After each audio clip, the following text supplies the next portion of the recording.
Hello, and thank you for joining me today on The Political Conversationalist.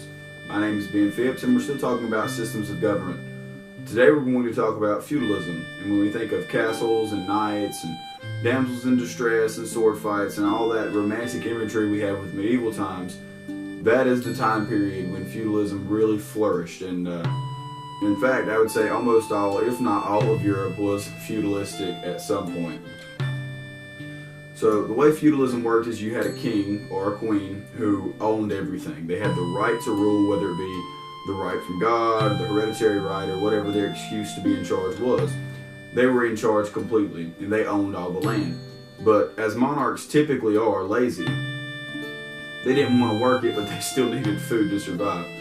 So they would delegate this land out. Now they still owned it, but they would delegate the management of this land out to lesser noblemen. They'd call them barons or knights or bishops, but a good catch-all term is vassals.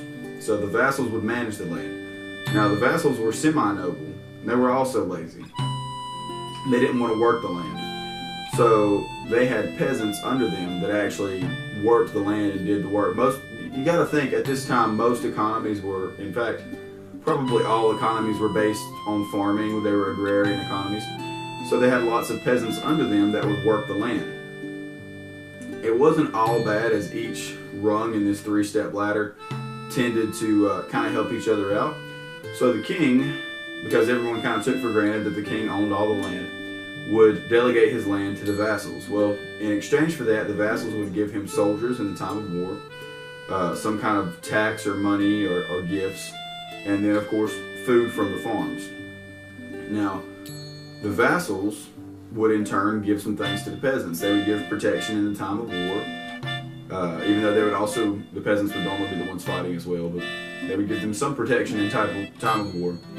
And they gave them delegated space for them to farm their own food. And the peasants in return, of course, gave the vast majority of their crops to the vassals to distribute up to the nobility or to use themselves. And then they also could be conscripted as soldiers in times of war. So that three-rung ladder of give and take is the system of feudalism in a nutshell. Now, normally it was a lot more complicated. In some places you would have a king and then all kinds of noblemen under him, and then they would have vassals under them. Or another example of how it could be confusing is that some people don't fit in well to the pyramid or the ladder. Clergy, for example. Where do clergy go in this ladder? They don't work, manage, or own the land, but they are kind of a revered place to be, or a revered position. So it wasn't a perfect system, but it worked, kind of, for a long time. And one of the best examples, and one of the longest surviving examples of feudalism is Russia. And Russia, throughout, up until 1866, practiced what is called serfdom. Serfdom is a very specific type of feudalism. When we think of feudalism, we think of knights in shining armor and things like that. Feudalism in Russia was a lot less glamorous because it lasted for so much longer. Originally, there were some laws on the books to kind of protect the peasants, or serfs they called them. And one of the most interesting things to me is that they could have 2 weeks of leave in fall if they could pay their master for their absence. So it's kind of like buying 2 weeks of vacation. That's a pretty cool thing when you typically think of them as slaves, that they could buy 2 weeks of vacation. But in 1649, new laws were passed in the Russian Empire, and they basically became slaves. They could be sold and bought as property. They didn't have any human rights. And they could also legally be beaten by their masters, but not killed by their masters. Don't know why that was so important. I bet a lot of that didn't get reported. But since the serfs were pushed down to such base levels, and by our definition would be slaves, I thought it would be interesting to compare the amount of slaves in Russia versus the amount of slaves in America. And I was quite shocked to find out that over 46 million slaves were in Russia at the height of slavery, compared to America's 4 million at the height of slavery.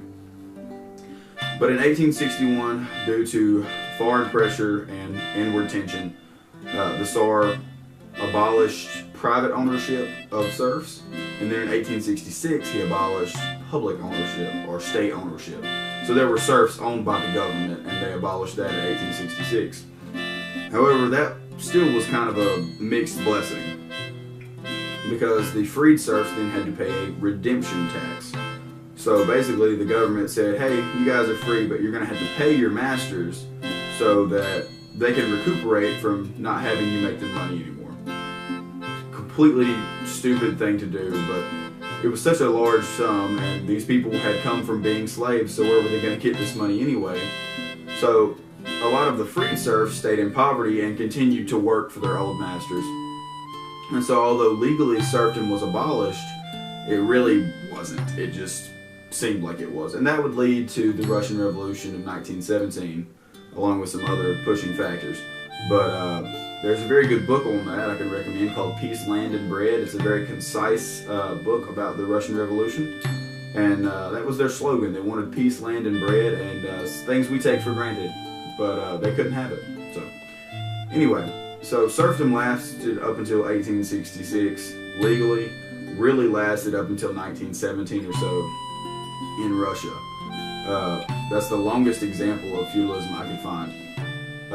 There are some strange things to think about feudalism. It wasn't ever, I could find, set in stone in a law or in a book somewhere that you could not change the level. So if you were a peasant, there's no law that said you couldn't be a vassal, and if you were a vassal, there's no law that said you couldn't move up into being a nobleman, or vice versa, move down the ladder. But there are only a couple ways that was possible. The first was marriage, where you could marry someone of a higher status and they would raise your status. If you were a peasant, you could buy your freedom, so to speak, from your vassal if you somehow managed to get your hands on enough money.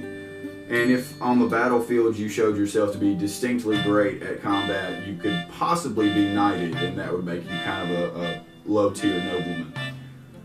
The only example I could actually find of anyone climbing the ladder of feudalism was a woman actually getting married to a nobleman. A peasant woman got married to a nobleman, and of course that raised her status. So although they weren't legally set in stone, they were pretty much set in stone, in that the vast majority of people were either born noble or born peasants and didn't change positions at any time. But anyway, thanks for watching. I hope you learned something today. If you have any questions about feudalism or serfdom, leave them down in the comments below. Hit like and subscribe, and we'll see you next time.